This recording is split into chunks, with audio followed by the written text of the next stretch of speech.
I was just gonna ask, like, if like I don't know God, is it still, and I'm seeking God? Does that mean I don't like did he not exist for me, or? It's beautiful you don't know him. Because not knowing him, you don't have all these fake ideas about him. So that's good. Because I thought before this I'm like, oh, I want to say I do know him, because I'm like, oh, I'm going through like trying to understand like my faith and all that. But now like I realize I really don't know at all. That's right. Like whatsoever. So that's what we all got to realize, instead of this illusion that we do know him. Because if we knew him already, we'd be free already.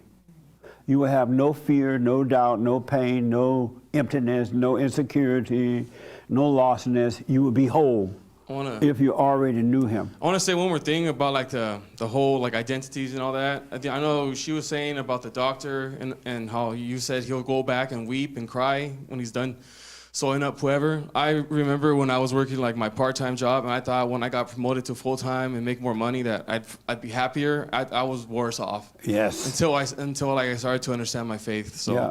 That's just something that I learned.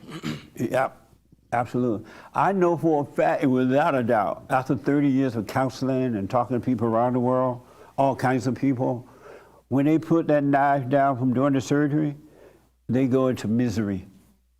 They only feel good while they're doing the surgery because they go unconscious, and it's a good feeling to think that you're a doctor, you're a surgeon, you healing this patient, right? But as soon as they're done with that, reality says you're nobody. And they go home and their wife beat them up. The kids don't like them. They can't wait to go back to work. As a matter of fact, they accidentally hit the emergency button, so the hospital, let the hospital call in, so they can leave home and go back, hang out at the hospital. Nobody is happy with anger. No one is happy living in their imagination. Nobody. I don't care who it is. And they're looking for the answer on the outside. It's not out there, it's in here. Jesus has already returned, and he lives in us. You don't need to wait for Jesus to return. You ain't got to be waiting for the revelation. Revelation is already happening out there. It doesn't need to be happening inside of you. Christ has returned.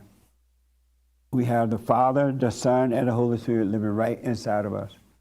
But you got to give up and let go. You got to, and last thing, then I'm done. And I'm telling you as a witness, even in your darkest moment, even in your scariest moment, when you're just trembling in fear, let yourself do it. Let that happen. Tremble in fear and go through hell. When your mind is busy telling you nobody likes you, you don't like nobody, you need a joint, you need this or that, right? And you're trembling, let it happen. Don't do anything to stop the fear, but face it anyway and go through it.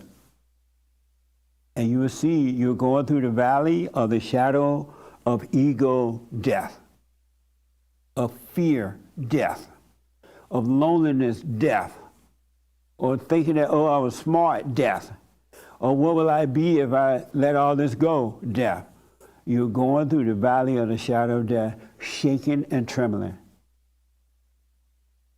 Fear is overwhelming you. Let it happen and go through the valley anyway. And when you get through there, it's going to be amazing. And you will, because you're going to have some light along the way. Along this journey, you're going to get some light, and that light going to encourage you not to turn around. And you're going to want more of it. You're going to want more light. You're going to hear yourself asking God for more light. But you'll get through the valley if you stay with it. If everybody else decides they don't want it, you wish them well, don't resent them, they can't help it, and you go through your valley of the shadow of death. And you're going to be scared. Oh, you're going to be scared. But as I was telling the young lady, that's not you that's afraid, that's the devil trembling because he's dying. The fake you is disappearing. All right. Any questions about that? So let fear happen. Be afraid. It's like when I tell you go forgive your mama and your daddy. Most people are scared of their mama. But once they do it, they're like, wow, I feel like a load was lifted. That's how it is going through this valley of fear, of trying to be important and want to be something, all that mess. The world has taught us wrong. Now we got to die from it. And you will die from it. You got to stay out of the imagination, though. The thoughts will lie to you. So do the silent prayer and watch. That's all you have to do. Go to Word, do your practical stuff, and just watch what's happening inside of you. It's going to be amazing. And the bread, thank you. Because normally I forget. But just watch, do the silent prayer and watch. Go about your day trembling inside. No one knows you're trembling but you. And that's the devil. All right? And watch yourself. Watch it, watch it, not you. And you'll be fine. It ain't about color. It's not about male or female. It's not about what you have or don't have. It's about dying from the world, overcoming the ego. And you can have paradise right here on earth and all this mess going on around you out there. You can be fine. Your world is fine. Really. It really, really, really is.